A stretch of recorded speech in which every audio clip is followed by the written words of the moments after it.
أعوذ بالله السميع العليم من الشيطان الرجيم. بسم الله الرحمن الرحيم. الحمد لله الذي هدانا لهذا وما كنا لنهتدي لولا أن هدانا الله لقد جاءت رسل ربنا بالحق. الصلاة والسلام على رسول المسدد المصطفى الأمجد المحمود الأحمد أبي القاسم محمد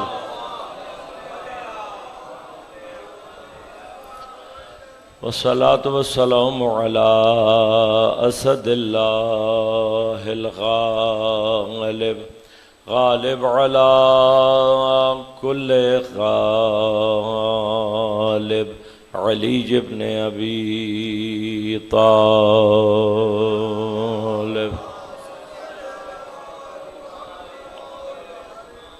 والصلاة والسلام على سيدة المعصومة المظلومة الطاهرة البتول بضعة الرسول فاطمة الزهراء سيدة نساء العالمين.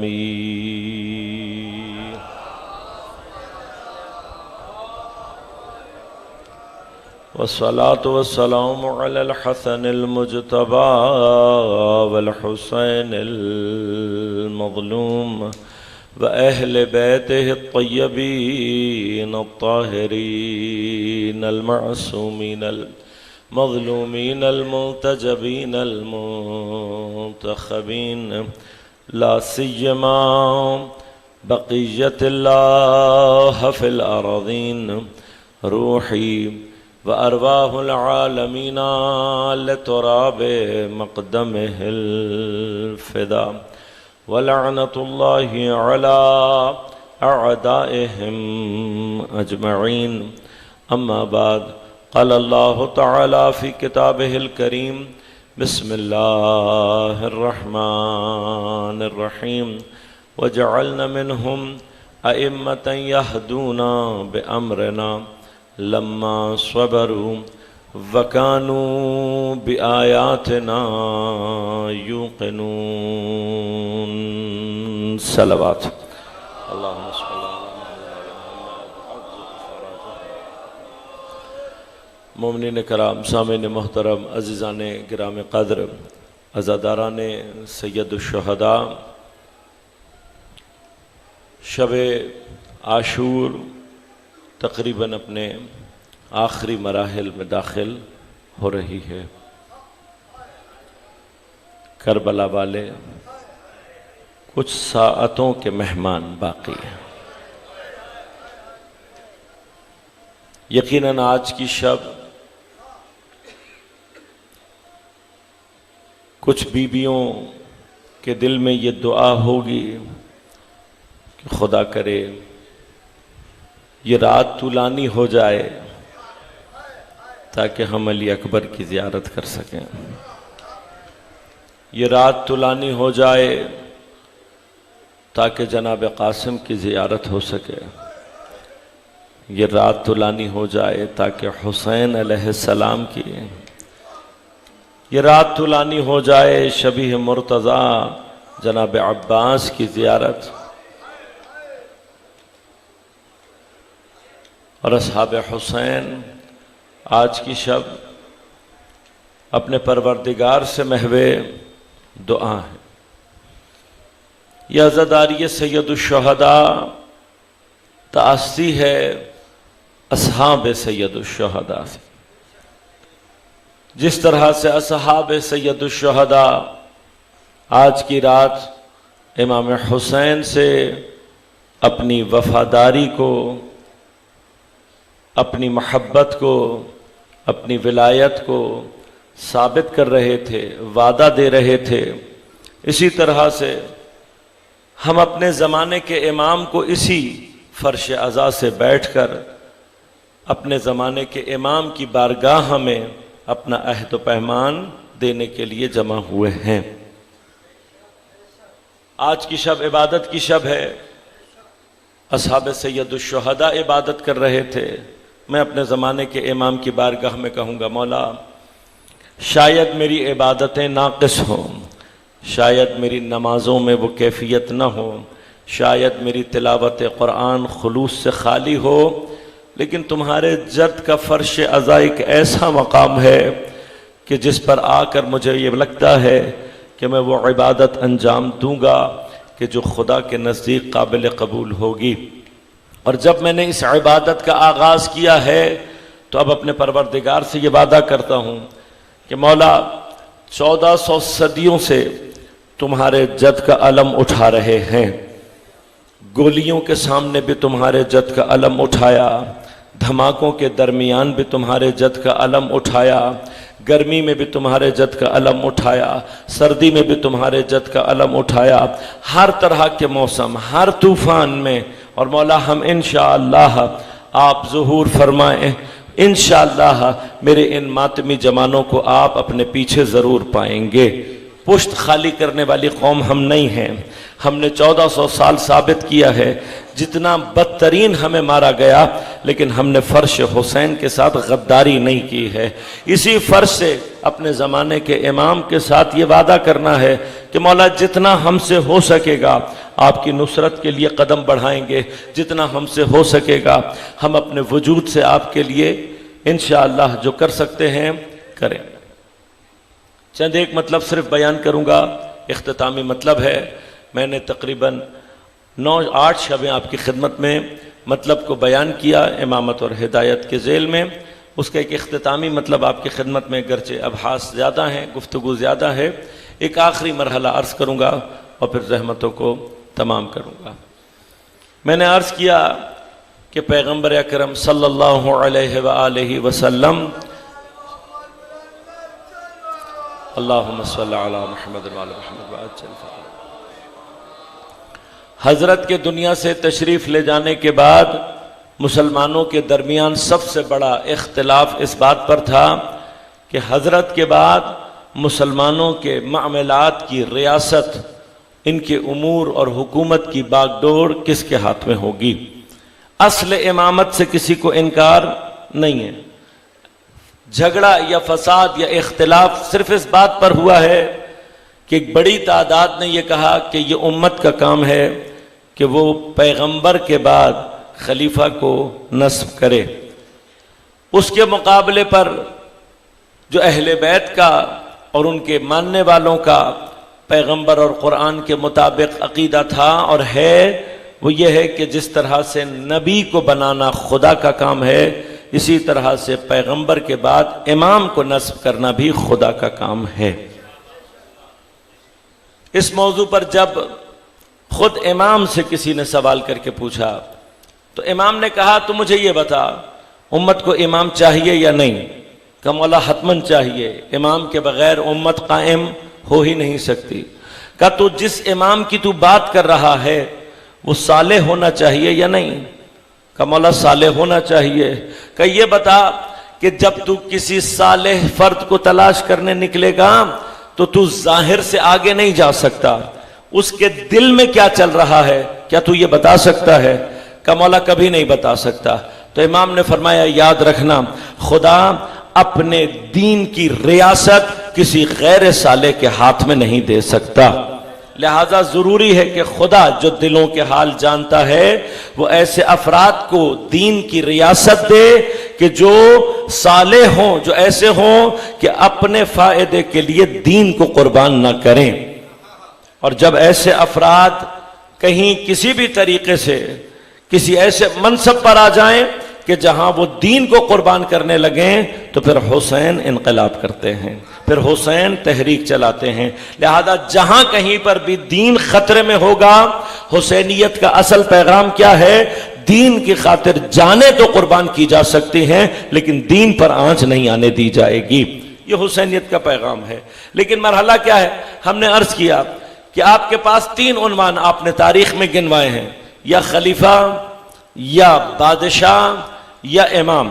میں نے عرض کیا جب خلافت کی بات آئی اللہ تبارک و تعالی نے فرمایا انی جاعل فی الارض خلیفہ، زمین میں جب بھی کہیں خلیفہ بنے گا، بنانے کا اختیار صرف خدا کو ہے۔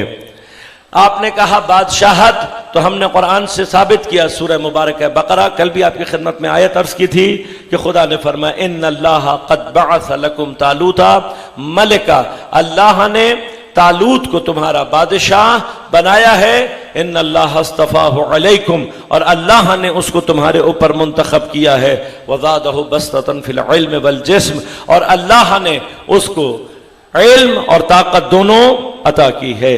بس اگر بادشاہ بھی دین کے دائرے میں چاہیے تو بنانے کا اختیار صرف خدا کو ہے۔ اب تیسرا مرحلہ جو تیسرا آپ نے عنوان کبھی تاریخ میں استعمال کیا وہ خود لفظ امام ہے۔ تو اب بس آخری مرحلہ کہ آیا قرآن نے امام کے حوالے سے کوئی بات کی ہے یا نہیں، تو جو پہلا امام کہیں خدا نے زمین پر کسی کو بنایا وہ جناب ابراہیم علیہ السلام ہیں۔ جناب ابراہیم کے بارے میں قرآن ارشاد فرماتا ہے اسی سورہ مبارکہ بقرہ میں 124 نمبر آیت میں وَإِذِ ابْتَلَىٰ إِبْرَاهِيمَ رَبُّهُ بِكَلِمَاتٍ فَأَتَمَّهُنَّ، جب تیرے پروردگار نے ابراہیم کو کلمات کے امتحان میں مبتلا کیا اور اس نے ان کلمات کو مکمل کیا، پورا کیا، تو پھر کیا ہوا؟ اللہ تبارک و تعالی نے ارشاد فرمایا انی جاعلک للناس اماما۔ جب تم نے وہ امتحان مکمل کیا تو اللہ نے آواز دے کر کہا کہ اے ابراہیم اب ہم تمہیں لوگوں کا امام بنا رہے ہیں۔ اب ہم انی جاعلو کا، میں ہوں جو تمہیں لوگوں کا امام بنا رہا ہوں۔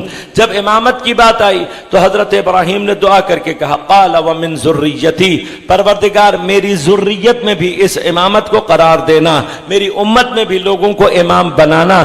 ابراہیم جب تمہیں مل چکی ہے امامت، اب اگر کوئی یہ کہ جی پہلی امامت اللہ نے بنا دی بعد میں لوگوں کا کام ہے، تو پھر حضرت ابراہیم کو دعا کرنے کی کیا ضرورت تھی؟ ابراہیم یہ کہتا پروردگار تو نے امامت شروع کر دی، آگے اپنی اولاد میں امام میں خود بنا لوں گا۔ ابراہیم کی دعا بنا رہی ہے، ابراہیم کی دعا یہ بات بتا رہی ہے کہ ابراہیم کو بھی خود امام بنانے کا اختیار نہیں ہے، لیکن جب کہا نا میری دعا، میری ذریت میں سے بنا، اللہم صلی علی محمد، کہا جب میری ذریت میں سے بنا تو اللہ تعالیٰ نے دعا کو رد نہیں کیا، لیکن کیا کہا ابراہیم تیری ذریت میں سے بناؤں گا تو صحیح، لیکن یاد رکھ لے یہ بات لا ینال عہدی الظالمین، میرا یہ عہدہ کبھی بھی ظالموں تک نہیں پہنچ پائے گا۔ بس اللہ نے جناب ابراہیم کو امام بناتے ہوئے یہ قاعدہ اور قانون اسی وقت طے کر لیا تھا، ابراہیم اگر تیری ذریت میں سے بھی بناؤں گا تو جس کو یہ عہدہ دوں گا، جس کو امام بناؤں گا، وہ کبھی ظالم نہیں ہوگا۔ اب مجھے ظلم کی فہرست تو نہیں پتا کہ ظلم کیا ہوتا ہے، لیکن ہر گناہ چاہے وہ چھوٹا سا ہی کیوں نہ ہو ظلم کے دائرے میں آتا ہے۔ اگر یہ گناہ، اچھا گناہ کی بات کرتا ہوں، میں تھوڑا سا آگے لے جاتا ہوں، صرف گناہ نہیں ہے بلکہ کہیں پر مستحب کا ترک کرنا بھی گناہ بن سکتا ہے۔ تھوڑا اور آگے لے کے جاتا ہوں، ایک نبی آ کر دعا کرتا ہے جو مچھلی کے پیٹ میں قید ہے، اور دعا کیا کر رہا ہے؟ لا الہ الا انت سبحانک انی کنت من الظالمین، اے پروردگار تیری ذات ہے کہ جو سبحان ہے اور میں کیا ہوں؟ اپنے آپ پر ظلم کرنے والا ہوں۔ اے حضرت یونس آپ تو اللہ کے نبی ہیں، آپ گناہ نہیں کر سکتے، آپ سے مستحب ترک نہیں ہو سکتا، تو یہ ظلم کا کون سا مرحلہ ہے؟ آواز آئے گی کہ میں نبی ہوں، یہ تو نہیں ہو سکتا، لیکن ایک ترک اولا ہے جو مجھ سے انجام پایا، جس کی وجہ سے اللہ نے مجھے مچھلی کے پیٹ میں رکھا۔ بس سمجھ میں آ گیا کہ ظالم اس مرحلے تک بھی ہو سکتا ہے، ظلم کا اطلاق اس کے اوپر بھی ہو سکتا ہے کہ جس سے ترک اولا ہو جائے، بس اللہ امامت کا عہدہ جس کو دے گا اس سے حتی ترک اولا بھی انجام نہیں ہونا چاہیے۔ اب ایسے کائنات میں سوائے 14 کے اور کوئی ہے ہی نہیں کہ جس سے ترک اولا بھی انجام۔ لہذا غور کیجئے گا، اللہم صلی علی محمد و آل محمد وعجل فرجہم۔ اب مجھے نہیں معلوم یہ چھوٹے سے چھوٹے ظلم کی بات ہو رہی ہے، البتہ یہاں پر ظلم سے کیا مراد ہے؟ یہاں پر ظلم سے جو حضرت یونس کے بارے میں استعمال ہوا وہاں پر کیا مراد ہے وہ اپنی جگہ تفصیل چاہتا ہے۔ یقیناً وہ ظلم وہ نہیں ہے جو گناہ کی کیفیت کے ساتھ ہوتا ہے، لیکن ظلم کے معنی پیدا کرتا ہے چاہے کسی بھی معنی میں ہو۔ خدا نے کہا کسی بھی معنی کا ظلم ہوگا امامت تک نہیں پہنچ پائے گا، بس امام وہ ہونا چاہیے جس سے حتی ترک اولا بھی انجام نہ پائے۔ اب اگر اللہ اتنے چھوٹے سے مرحلے پر، خود حضرت ابراہیم کے بارے میں بھی تمام علماء متفق ہیں اس بات پر کہ یہ اللہ کے ان انبیاء میں سے ہیں جن سے حتی ترک اولا بھی کبھی انجام نہیں پایا، لہذا حضرت ابراہیم کو اللہ نے امامت عطا کی۔ اب اگر اللہ اپنے لیے جب امام کو مقرر کر رہا ہے تو معیار یہ ہے کہ ترک اولا بھی انجام نہ دے، ایسا امام ہوگا جس کو اللہ امام بنائے گا۔ تو یہ ہے عام سا چھوٹا سا، اگر کوئی چھوٹا گناہ انجام دے وہ بھی ظلم ہے، لیکن خود قرآن نے سب سے بڑے گناہ اور ظلم کی طرف اشارہ کر کے فرمایا ان الشرک لظلم عظیم۔ حضرت لقمان اپنے بیٹے سے کہہ رہے ہیں میرے بیٹے شرک کرنا ظلم عظیم ہے، ظلم عظیم۔ اب اللہ امام اس کو بنا رہا ہے جس سے ترک اولا بھی انجام نہ پائے، تو کم از کم امامت کا معیار اتنا تو رکھو کہ جس کو لے کر آ رہے ہو اس نے زندگی میں کبھی شرک نہ کیا ہو، کیونکہ شرک تو ظلم عظیم ہے۔ جو پیشانیاں آدھی عمر بتوں کے سامنے جھکی رہی ہو وہ اس قابل نہیں ہے کہ ان کو امامت امت سونپی جائے۔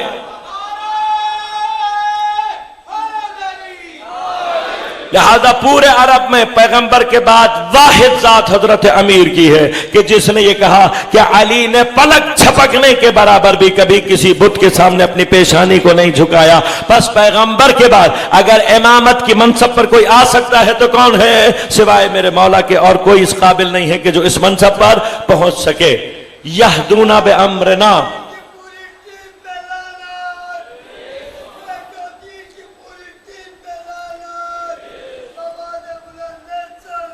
اللہم صلی علی محمد و آلہ محمد۔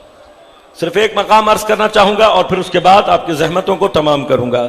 اب اس آیت سے سمجھ میں کیا آتا ہے؟ اس آیت سے معلوم یہ ہوا کہ اللہ ظالموں کو کبھی اس منزل پر، اس منصب پر پہنچنے نہیں دے گا۔ لا ینالو، کبھی بھی نہیں پہنچ سکتے اس منصب پر کون؟ ظالم۔ کیوں؟ اس لیے کہ اللہ نے ہدایت کو ان سے جاری کرنا ہے۔ یہدونا بامرنا وجعلنا منہم ائمہ، اور ان میں سے امام ہیں جو ہم بناتے ہیں، ہمارا کام ہے امام بنانا۔ یہدونا بامرنا، یہ ہدایت کرتے ہیں ہمارے امر سے، ہدایت کرتے ہیں ہمارے امر سے۔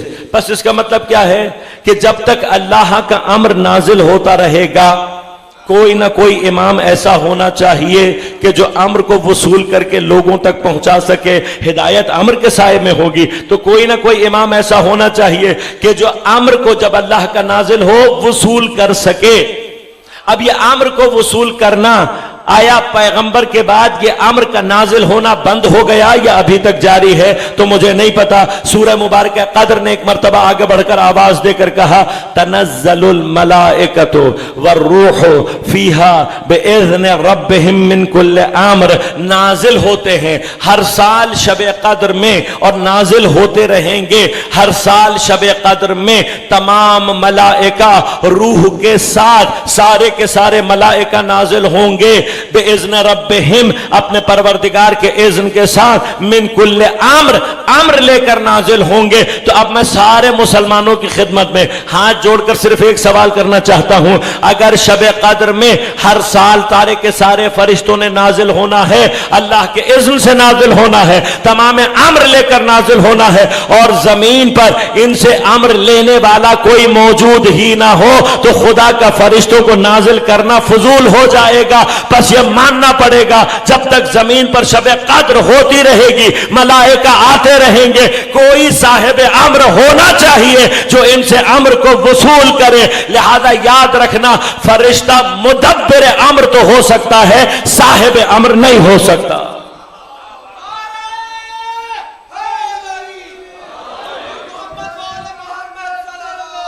اللہم صلی علی محمد و آل محمد وعجل۔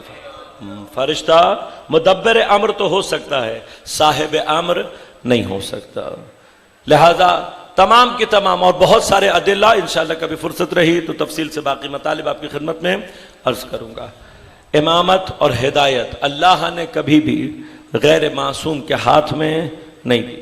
جس ہدایت کا، جس سلسلے کا اختتام معصومین پر ہو، جو معصومین کے علوم کے ذریعے سے ہو، جو کہ انتہا ہوتا ہو معصوم پر، وہ راستہ حق راستہ ہے۔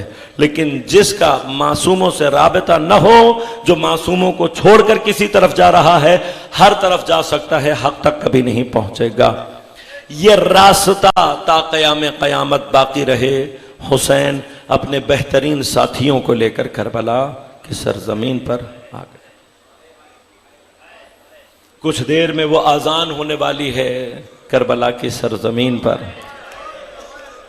کہ جس کے لیے حسین اس کو انتخاب کر رہے ہیں کہ جس کی آواز بھی پیغمبر کی آواز جیسی۔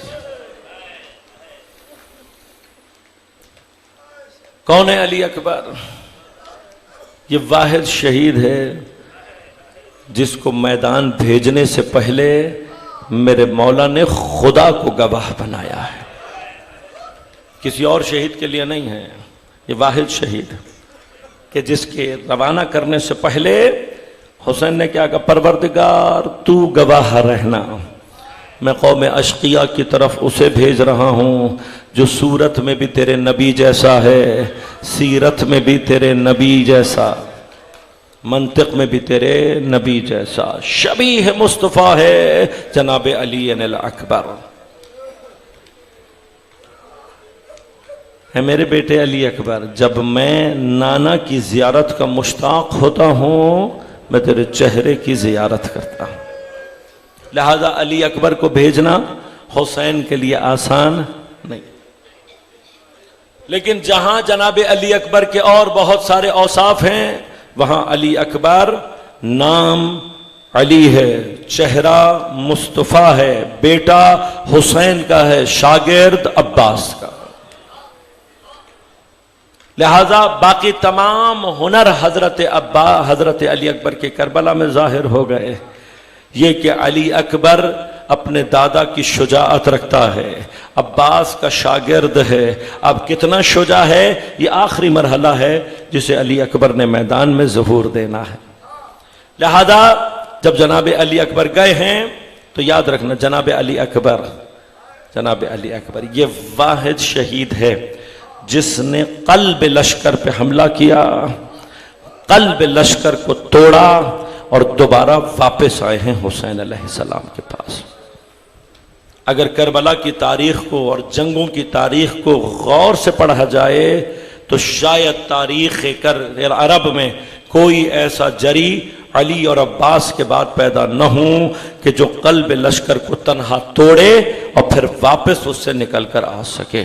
یہ واحد شجاعت جناب علی اکبر کی ہے جسے کربلا میں میرے مولا نے اپنے وجود سے ظاہر کیا۔ اتنا شجاع حسین کا بیٹا، تقوی، زہد، تمام کے تمام مراتب میں علی اکبر کمال پر ہے، اور آج اپنے بابا کے سامنے اپنی شجاعت کے جوہر کو منوا کر واپس آیا۔ لیکن واپس آ کر کیا کہا مولا نے، علی اکبر نے امام حسین کے پاس، جوان بیٹا ہے حسین کا، واپس آ کر کہتے ہیں، بابا اگر 2 گھونٹ پانی مل جائے نا، 2 گھونٹ پانی مل جائے تو علی اکبر اس لشکر کو بتا دے کہ علی اکبر کہتے کسے ہیں۔ بابا 2 گھونٹ پانی مل جائے۔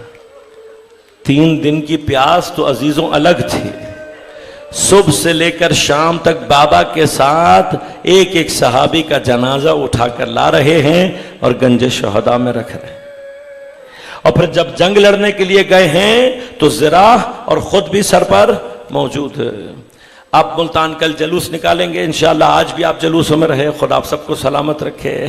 لیکن جب آدمی دھوپ میں، ملتان کا موسم سخت ہے نا، گرمی بڑی سخت ہوتی ہے، جب دھوپ میں آدمی سیاہ کپڑے پہن کر کھڑا ہو تو کتنی گرمی لگتی ہے، اور اگر کوئی لوہے کا لباس پہن کر کھڑا ہو تو کتنی گرمی لگے گی، کتنی گرمی لگے گی۔ تو حضرت علی اکبر ابھی ایک جنگ حملہ کر کے آئے ہیں، دھوپ میں آ کر کیا کہہ رہے ہیں؟ بابا حاضل حدید، بابا یہ لوہا یہ گرم ہو کر علی اکبر کو مارے ڈال رہا ہے۔ بابا اس لوہے کی گرمی نے علی اکبر کے جگر کو کباب کر دیا ہے۔ بابا 2 گھونٹ پانی مل جائے تو علی اکبر بتا دے۔ علی اکبر کسے کہتے ہیں؟ علی اکبر 18 برس کا کڑیل جوان ہے، اپنے بابا سے کیا مانگ رہا ہے؟ کہا صرف 2 گھونٹ کا سوال ہے۔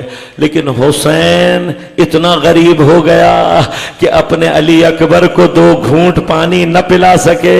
ایک مرتبہ لیکن باپ ہے نا، کڑیل جوان ہے، پانی طلب کر رہا ہے، کچھ اور تو نہ دے سکے حسین۔ ایک مرتبہ کہا علی اکبر ایسا کرو اپنی زبان میرے دہن میں رکھو، شاید تمہیں کچھ طری محسوس ہو جائے۔ مجھے نہیں پتا حسین کیا پیغام پہنچوانا چاہتے ہیں، لیکن تاریخ نے لکھا علی اکبر نے جیسے ہی اپنی زبان حسین کے دہن اقدس میں رکھی، ایک مرتبہ تڑپ کر پیچھے ہٹے، رو کر کہتے ہیں بابا آپ کا حالات تو اب تو علی اکبر سے زیادہ خشک ہو رہا ہے۔ کہا علی اکبر پانی نہیں ہے۔ جناب علی اکبر دوبارہ پلٹے ہیں، تاریخ نے لکھا اتنے پیاسے علی اکبر نے، اتنے پیاسے علی اکبر نے، اتنے تھکے ہوئے علی اکبر نے اس مرتبہ اتنا زور کا حملہ کیا، قلب کو توڑتے ہوئے علی اکبر پشت لشکر تک چلے گئے، پشت لشکر تک چلے گئے۔ لشکر خاتمے پر ہے، لشکر بکھرنے والا ہے۔ ایک مرتبہ عمر سعد ملعون نے چیخ کر کہا یہ اکیلا جوان یہ پورا لشکر ختم کر دے گا، اس کو دھوکے سے مارو ورنہ تمہیں زندہ جانے نہیں دے گا۔ بس شمر ملعون حسین بن نمیر ملعون کے ساتھ بیٹھا، کیا کریں؟ بس حسین نے اتنا کہا، شمر نے اتنا کہا اس کا باپ بھی بڑا غیور ہے، اس کا باپ بڑا غیور ہے۔ کتنا غیور ہے حسین؟ ایک مقام شہید مطہری نے اپنے مقتل میں ذکر کیا اس کو، کہ کتنا حسین غیور ہے، کہ جس وقت حسین سر سے لے کر پیر تک تیروں میں تلواروں کے نشانوں میں زخموں میں ڈوب کر ایک مرتبہ پشت ذوالجناح سے زمین پر آ کر گر گئے، اتنا زخمی تھا میرا مولا کہ اب بدن حرکت نہیں کر رہا تھا، لیکن حسین کا ہاتھ ذوالفقار پر بڑی مضبوطی سے موجود تھا۔ ان میں سے کوئی بھی ڈر کر حسین علیہ السلام کے نزدیک نہیں آ رہا تھا۔ کسی نے شمر ملعون سے پوچھا کہ بھائی کیسے پتا لگے گا حسین ابھی زندہ ہیں یا شہید ہو چکے ہیں؟ یہ ملعون کہتا ہے حسین بڑا غیور ہے، آواز لگاؤ کہ خیموں پر حملہ ہو رہا ہے، آواز لگاؤ کہ خیموں پر حملہ ہو رہا ہے۔ بس جیسے ہی خیموں پر حملے کی آواز لگائی، تاریخ نے دیکھا حسین نے اپنی ساری قوت کو جمع کیا، ذوالفقار کے سہارے گھٹنوں کے بل بیٹھے اور ایک مرتبہ للکار کے کہا تمہاری جنگ مجھ سے ہے، میرے اہل بیت کی طرف نگاہ نہ کرنا، لیکن ایک بار حسین کی خدمت میں ہاتھ جوڑ کر کہوں گا یا حسین آپ سے تو حرم کی بے حرمتی برداشت نہیں ہو رہی، لیکن کچھ دیر بعد آپ کے بعد آنے والا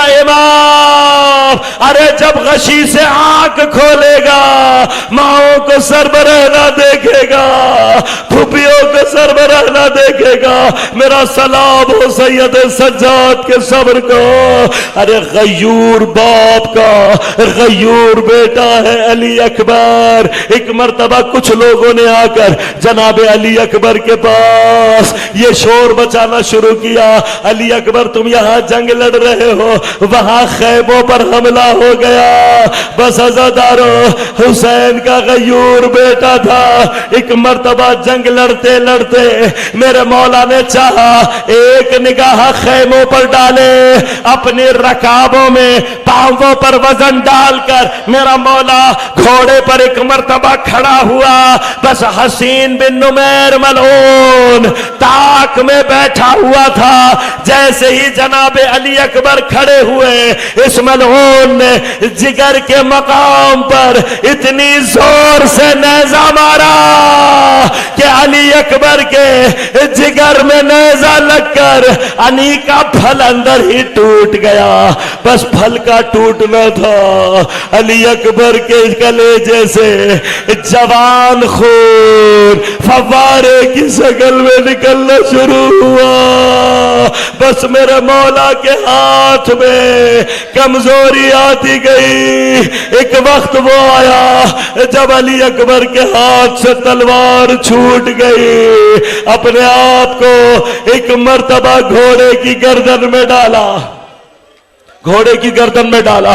اب علی اکبر میں طاقت نہیں ہے، گھوڑے کی گردن میں ڈالا اور ڈال کر کہتے ہیں اے میرے گھوڑے، اے میرے گھوڑے، مجھے میرے بابا کے پاس لے چل، مجھے میرے بابا کے پاس لے چل۔ میں کہوں گا جناب علی اکبر تم اپنے بابا کو آواز کیوں نہیں دے رہے؟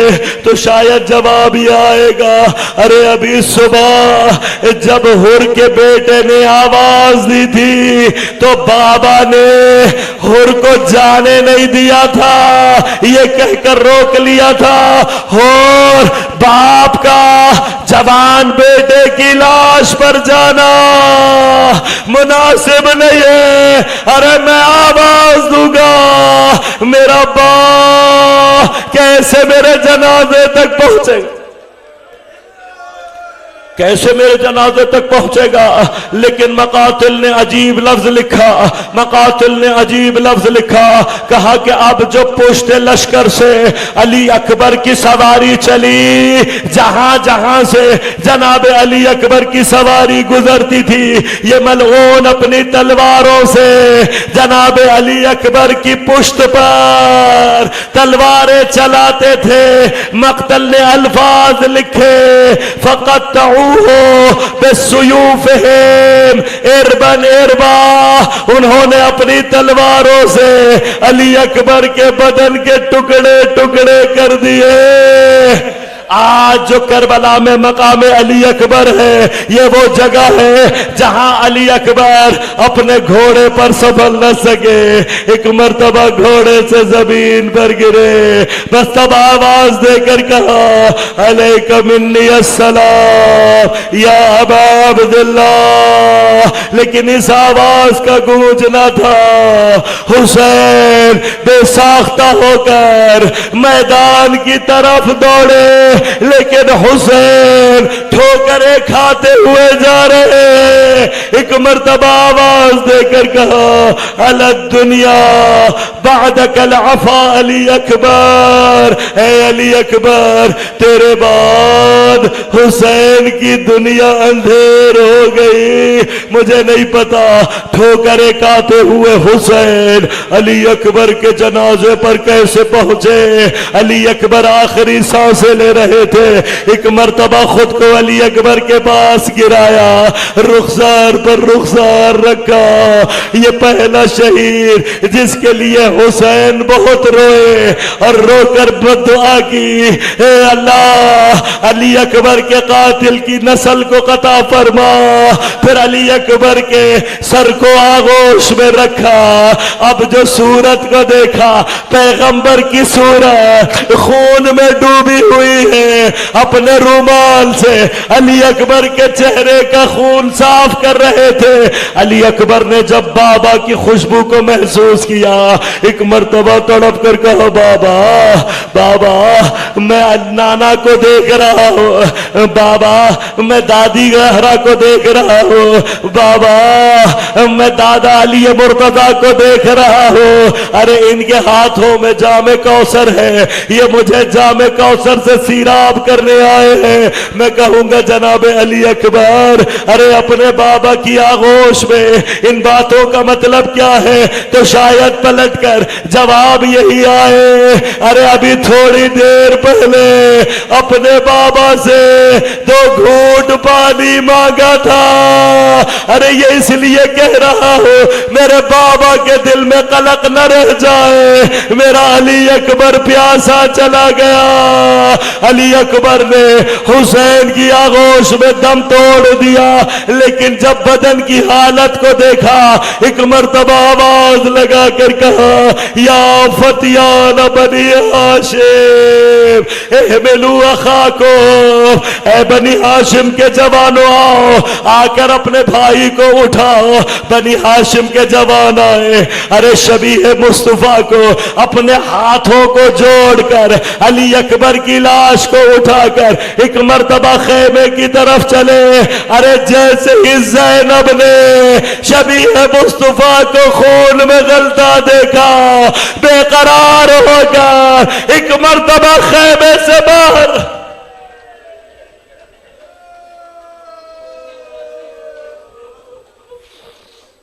الا ولعنت اللہ علی